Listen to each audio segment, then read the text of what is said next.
the Netflix original series Messiah. Let's talk about it.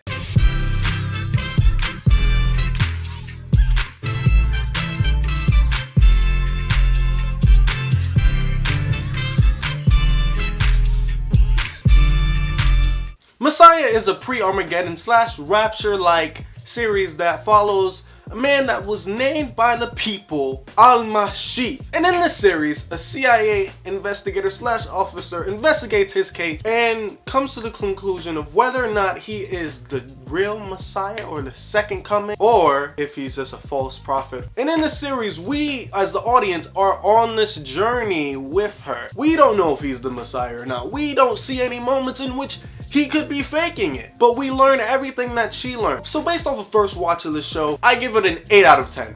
I think it was a pretty great series. I think the message of it was decent. However, there are some problems. And the cinematography in the series doesn't quite help it. It doesn't quite make it any better. It's just kind of standard cinematography. They didn't really try to do anything different with it. With like a series like Euphoria, where the story can be lackluster at times, but the beautiful cinematography completely makes up for it. And how can you convey someone's mind state, someone's drug state, someone's in such next level visual? But my first problem with Messiah is one of its storytelling elements. Because Messiah, it's great, but in some aspects, due to probably limitation of episodes, I'd say, meaning that they probably couldn't go over 10 episodes. Netflix was like, nah, we don't know if this is gonna work. But in trying to get to this limit, Netflix breaks a couple rules. The main rule that it breaks is that it does a lot of telling and not a lot of showing. So one of the key components to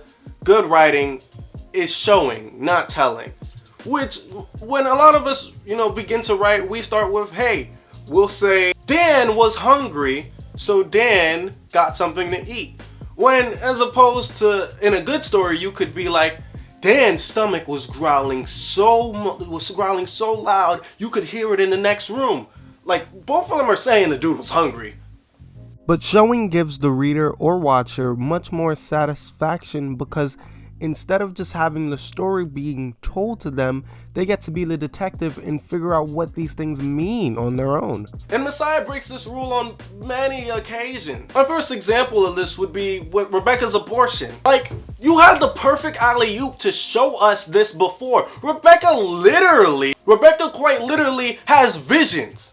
You could have shown her having a seizure or a little attack or episode as they call it, showing her going into the hospital with her mom looking at her all sad because she's having her first abortion. We quite literally don't even know what Al-Masih is talking about when he's telling her like, hey, look, you gotta let this go and come be with me, which is really creepy, but hey, it happened. So my second problem with this series is quite literally the non-religious mirrorings that they had with Al-Masih. This dude is literally supposed to be Jesus. That's the purpose of Al-Masih. So why is he the only thing that he does that's Jesus-like?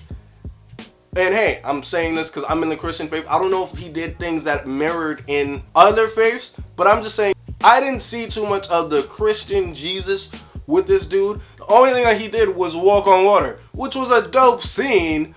Even so, his characteristics just weren't necessarily Jesus-like. Because, Jesus didn't walk on water to just prove to everybody he walked on water. He walked on water to, help somebody.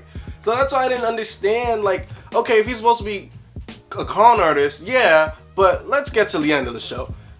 This actually transitions very well into my last problem with this show. The ending. Talk about a cash cow. Talk about milking this cash cow dry. It was a message to this show.